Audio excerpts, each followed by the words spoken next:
Hey everyone, it's Tom Seymour with VHS Massacre. I'm here to give you another update. We're going to talk about a whole bunch of stuff.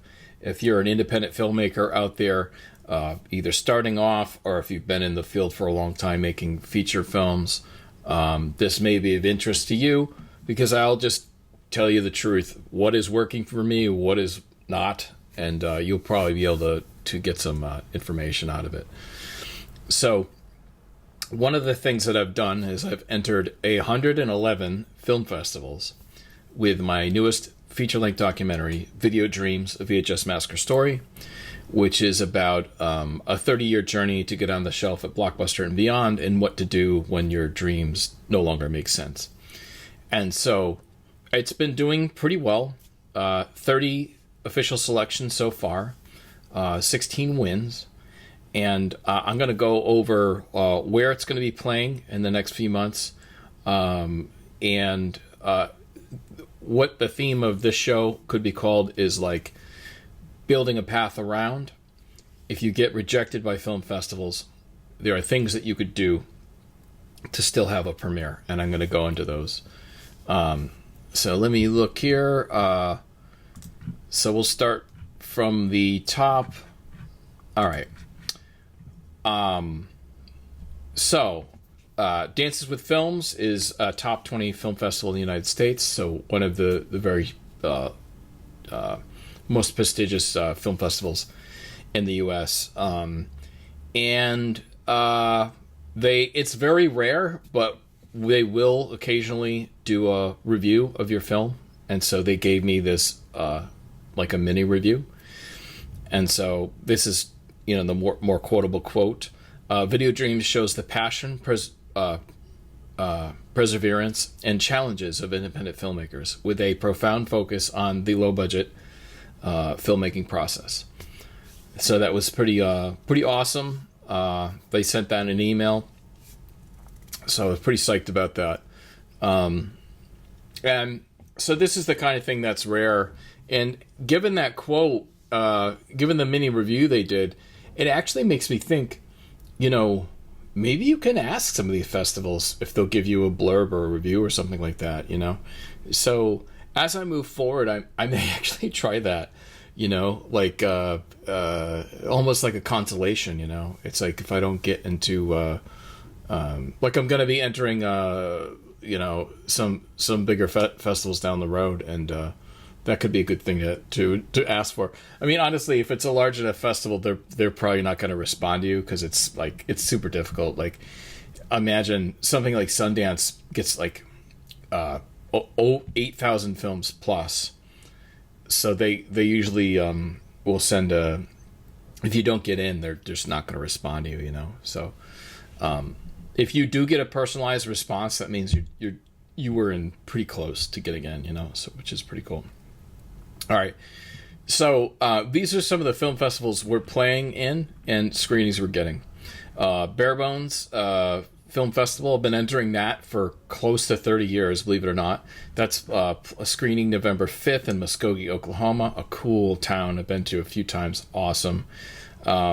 Screening on November 7th at Film Noir Cinema, right here in Brooklyn, New York City.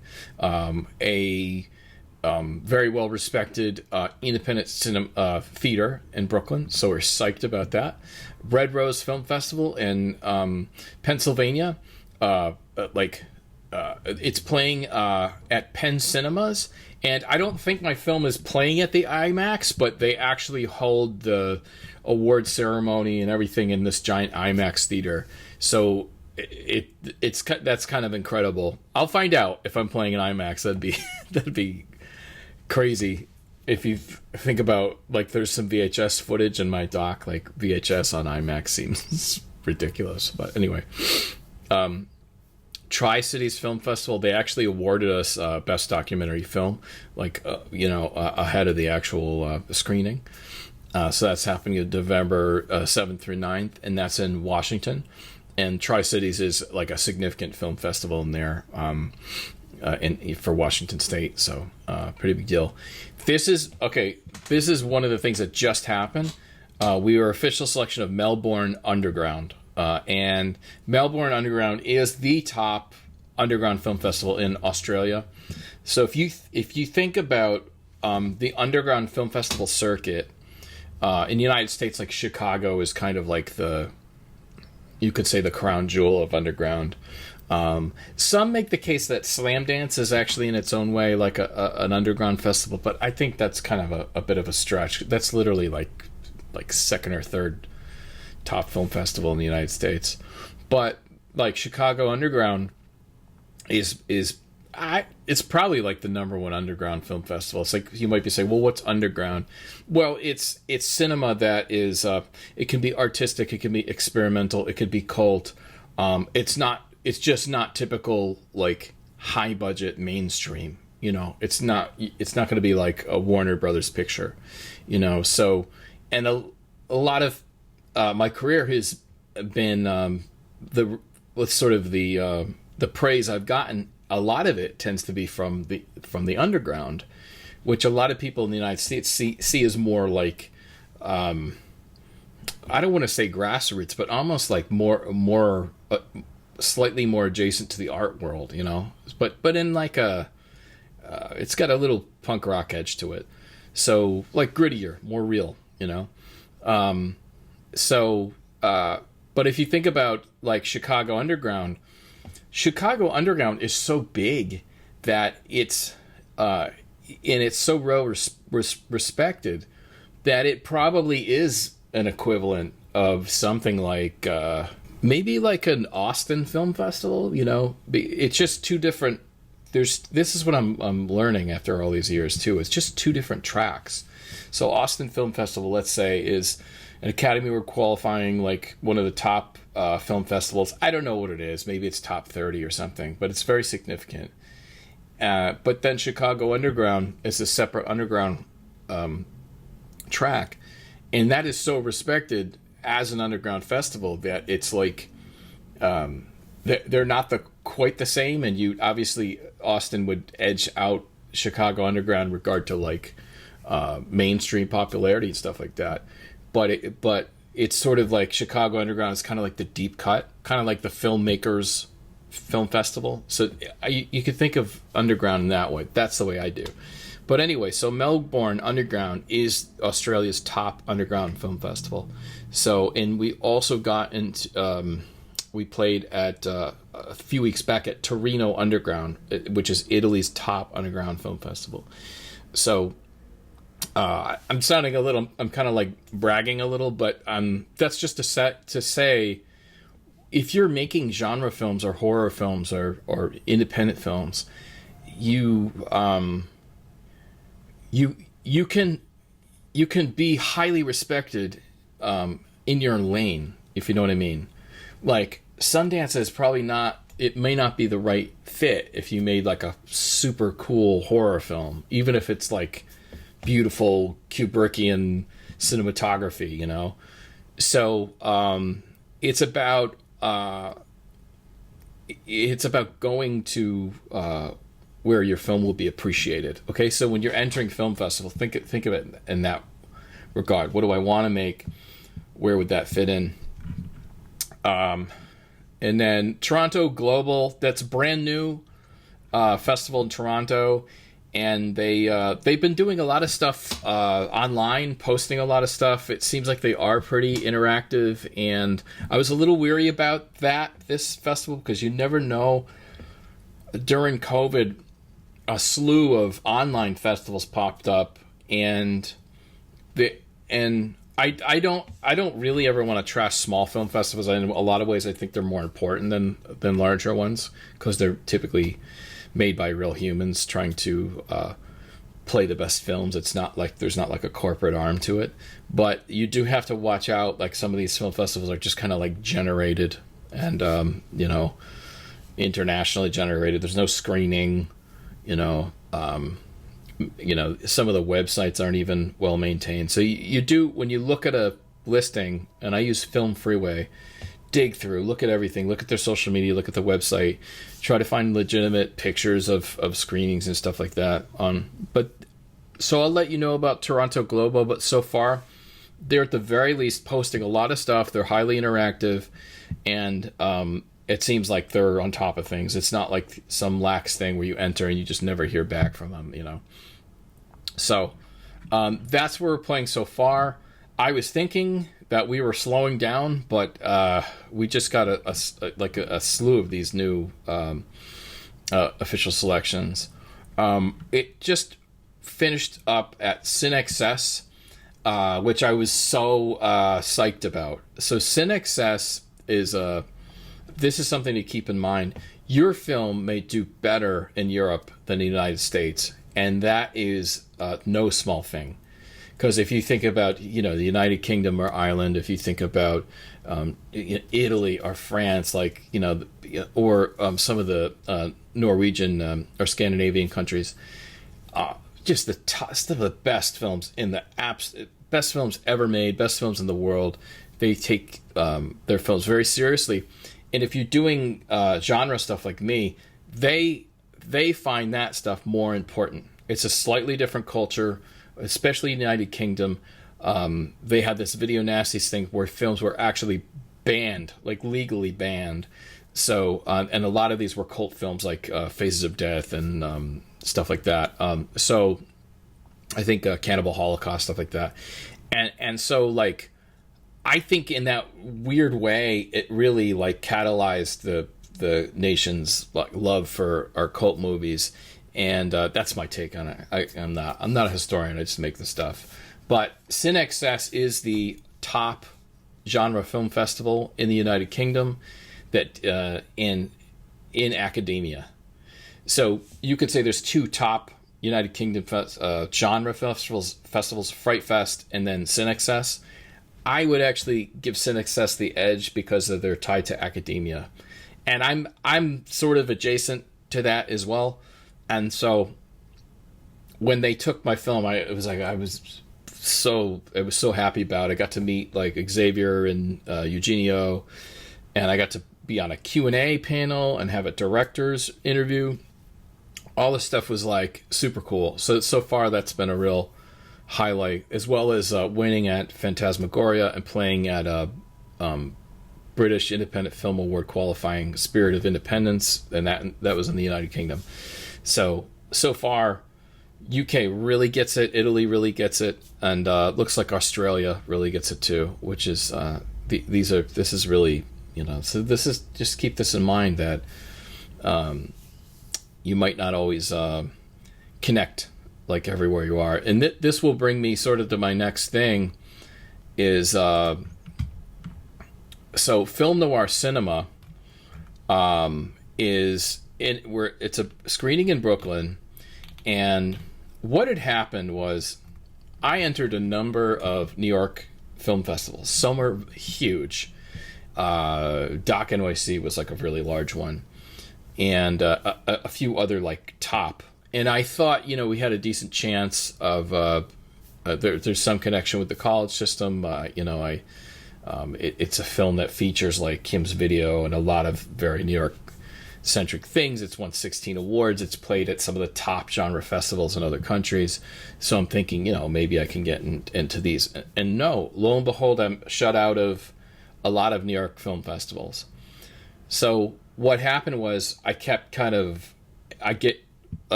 shut out of a few, get rejected from a few, and I would enter more. So at this point, I've probably entered about 10 New York film festivals. And we got to New Filmmakers New York, which is a very well-respected film festival, but they've pivoted to online. And so we don't want to do that right now because we don't want to jeopardize our premiere statuses, meaning like if we screen for a month online, it looks like we're already streaming. And other festivals, let's say there's a festival in Texas or something, like they might be like, well, there's no premiere status because you're just already online. So we didn't want to do that. We'll probably do that next year. But we did, so we're officially selected through there, and then we'll probably do it next year. And then I was just waiting. I entered a few other New York ones, and the dates shifted. They were supposed to get back to us November. That date shifted till next year. And so I think they kept us in the roster. Maybe they wanted to potentially play us next year instead of in November, December. So that left me with, like, as far as I know, no 2025 brick and mortar screening in New York City. You know, my where I've lived for the past 20 years, 20 something years. And so what do? Right? Well, one of the things you can do is look for independent film theaters in your community and approach them directly. And luckily, I was able to have, like, the film has been vetted. I had a full press kit with a lot of really cool, like, awards and quotes and stuff like that. And basically, I went to the theater. I said, "Look, I have a digital cinema package. This is an independent feature, and I see that this one theater we actually screened VHS Massacre 2 through Film Noir Cinema." And that was a Trauma film, Trauma Entertainment. So when I reached out to them, I was like, "Hey, I screened with Trauma there.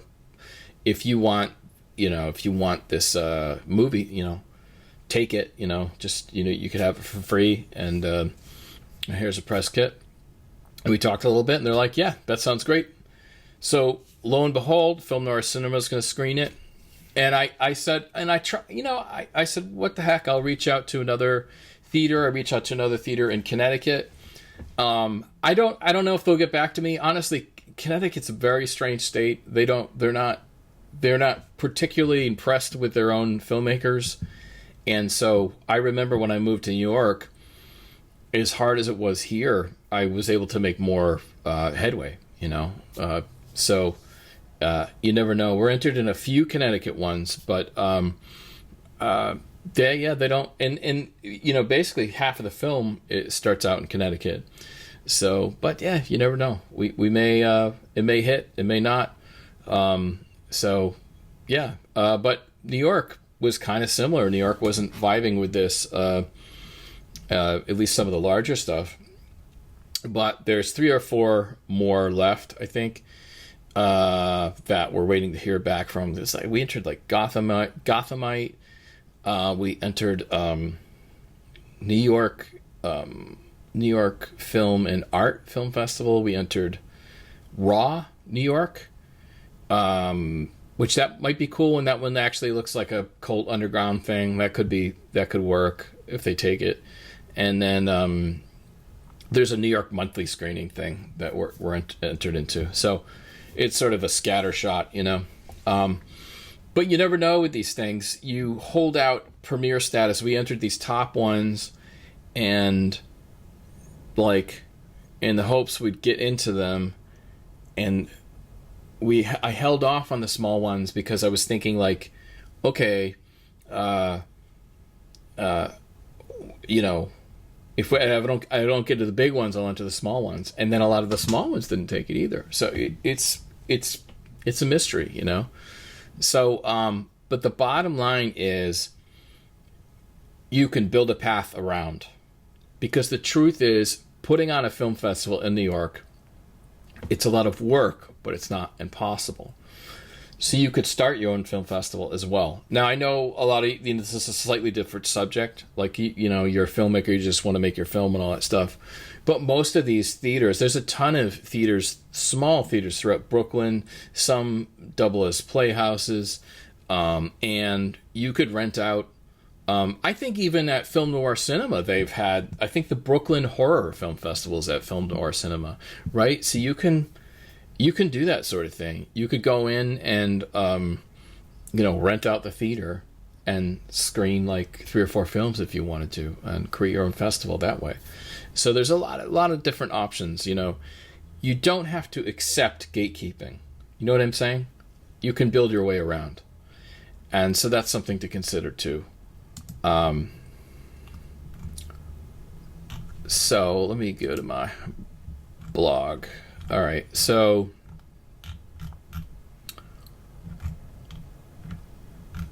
all right. Before we hit that, I want to go to Kings of Horror again.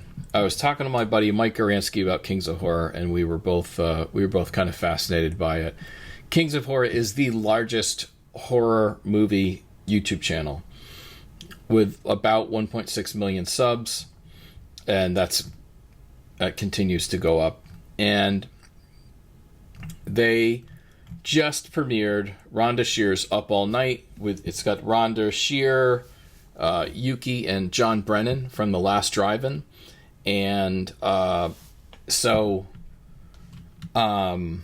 just posted the two-parter. And so Kings of Horror is a very interesting thing. If you're in the industry, you know clearly how YouTube is the biggest, one of the biggest things in streaming. People watch YouTube more than anything. And so this company, Kings of Horror, very interesting. They legitimately licensed all of their films through, I think their sub-company, I think the company they use is Blue Sky Media, but Blue Sky licensed their films from MVD, which I put a lot of my stuff out through MVD, and also Trauma and Vinegar Syndrome. But like ETR Media, Vinegar Syndrome. And so all that to say that they licensed several hundred movies, feature-length movies, and they started a monster YouTube channel, and I guess it's the 10th year anniversary. So they've really been building this thing up to a point, and they're starting to bring on, celebrity personalities like Rhonda Shear and John Brennan, and building their own shows out and doing this really interesting stuff. Now, it's an interesting business model because it's dependent on YouTube, but things have changed so much that Kings of Horror, we can look and see how many views they've gotten. This should be here. 170 million views. Okay, so pretty popular. And if you think about it, like, some of I just saw a statistic about some of the NBA basketball games are only pulling like 1.5 million a game or something like that across like 5 different channels, and so it you can kind of see some of the writing on the wall where YouTube has become a major force. And I've always took pride in the fact that my films were on, like, we got on the earliest form of Netflix, Amazon Prime, on NBC Universal's Peacock TV, Mubi, the Our House site, or even cooler ones like Night Flight, and like a number of other things. Like, we've had films put out through MVD and ETR, Vinegar Syndrome, and stuff like that. So it's always been a badge of honor that I've been able to sort of operate in the professional arena. So when we're talking about YouTube, I was always reluctant. Like, I have my VHS Massacre channel on YouTube, which does have some films on there, but I've always thought of YouTube as a place where films end up, not as a place where films start out. And to some degree, I feel that way still. But things are rapidly changing, and it is something to consider. And it's a cool thing. Like, I have a film on Kings of Horror, so I have a film on the largest YouTube horror-based YouTube channel, and it's a different kind of bragging point, but still, it's pretty cool. And so, as media evolves, we just kind of have to roll with it. But anyway, I wanted to say big congrats to John Brennan and Rhonda Shear for the show. It's super funny. They still got the magic. It's still really interesting. And I think this one was dedicated to Gilbert Gottfried, which everyone's a huge fan of. So yeah, I thought that was really cool. All right. So the final thing I want to talk about is Toxic Avenger 2023. So I finally got to see it. It just took a long time for me to be able to see it, and rented it on Prime. So that was pretty cool. And so to put it short, I liked it a lot, and I thought I think it's a nice companion to the original. It reminded me a lot of Escape from LA. And so what that means is, as an East Coast person, I'm always going to love the original Escape from New York. It was grittier, grimier, and felt uncensored. Felt underground, almost, right? But the sequel grew on me over the years, Escape from LA, and has some pretty epic scenes, like the basketball scene, Bruce Campbell's, scenes as the surgeon, and Pam Grier's character. And so that all adds up to being like a really nice companion to the first Escape from New York, Escape from LA. And it makes you wish they'd make another Escape movie, Escape from Florida, maybe. I don't know. Escape from Chicago, that could work. So anyway, I feel the same way about Toxic Avenger. I had Kevin Bacon, Elijah Wood, Peter Dinklage, Taylor Page was really good in that, and then Lloyd Kaufman himself. So the cast was really great. It had a bit of trauma charm. There's a lot of funny off-screen lines thrown in from just random people on the street and patrons in the restaurant and stuff. There's a lot of extra stuff thrown in there via audio production,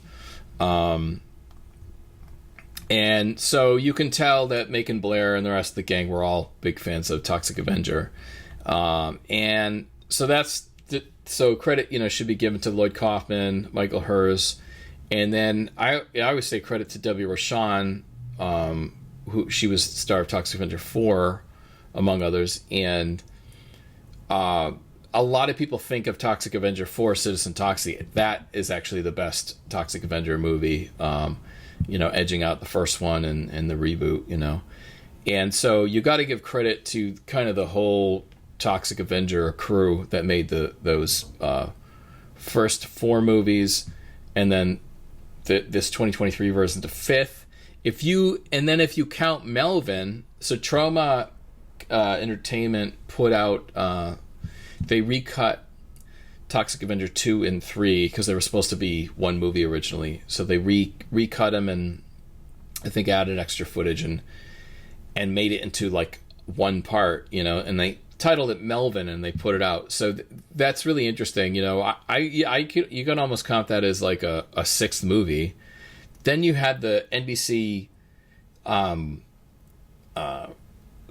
cartoon series Toxic Crusaders, which was pretty successful, and like I know it would play around the same time as Teenage Mutant Ninja Turtles, and then Stan Lee and Marvel, they made a comic of it. They made the Toxic Avenger comic, so it was so it's amazing how long this Lloyd Kaufman's creation, among others, he's got so many other hits too, like Class of Nukem High, and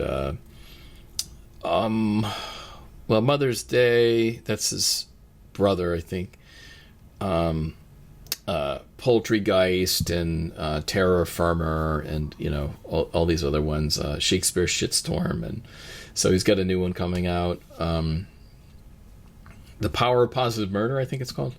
Anyway, so so Lloyd's always been like, in regard to his constant pushing of no budget films, low budget films, and independent films. He doesn't like them called exploitation films. He just likes them referred to as independent films, and they are. And so he's been going for 50 years, and he's a major voice and a growing voice continually in the independent film movement.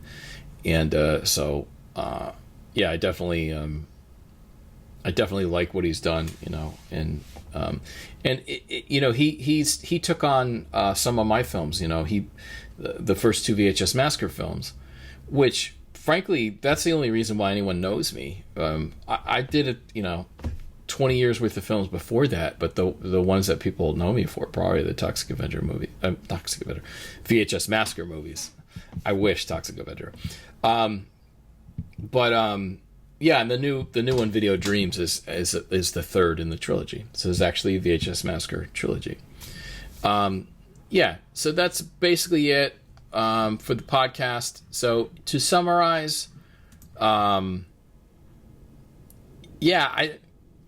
if you get rejected, from these film festivals, maybe try see if they'll give you a blurb or something. I don't know if that'll work, but it's an interesting idea. I'm gonna try it. I'm gonna give it a try. And then if you get rejected from film festivals, keep in mind some of the smaller ones, it's just a few people putting these things together. So it's something to really consider. You don't have to build your own film festival, but you can try to contact independent theaters in your area.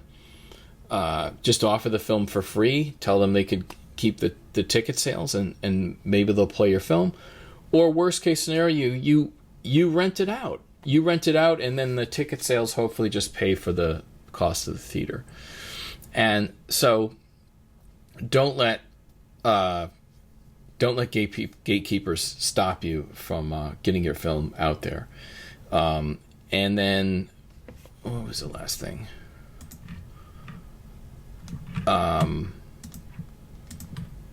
Yeah, and that's basically it. I'll have more film festival updates as the month goes on. I think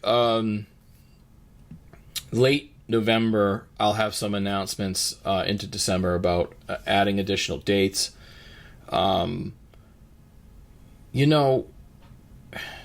You enter film festivals, and the people that want your work will take it, and so then your film is playing where it's wanted. And so if you think of it like that, for all the rejections you're going to get, do you really want to play somewhere that didn't want your film? You want to play your film where they want you. And so it's not always exactly what you think it's going to be. And so what you have to do is just understand, over time you'll find your lane. Like with this film, Video Dreams, we entered a lot of horror, a lot of underground, and a lot of larger independent. And we're striking better with underground and horror adjacent, but not straight up horror. And more in top European genre festivals versus top American. We seem to be hitting more right now, more mid-size American, which is great. So yeah, just know you got to research your festivals, enter what you can, but then it's just out of your hands. You'll play where they want you to play. It's out of your hands if you go strictly through film festival entries. But like I said, you could build your way around if you want to. You want to premiere in a theater, approach that theater, try to work out a deal with them, and maybe you can work out a deal and you could premiere in the theater you want to. So okay, hopefully that's a good combination of self-promotion and information. Anyway, thanks for listening, and we'll see you next time.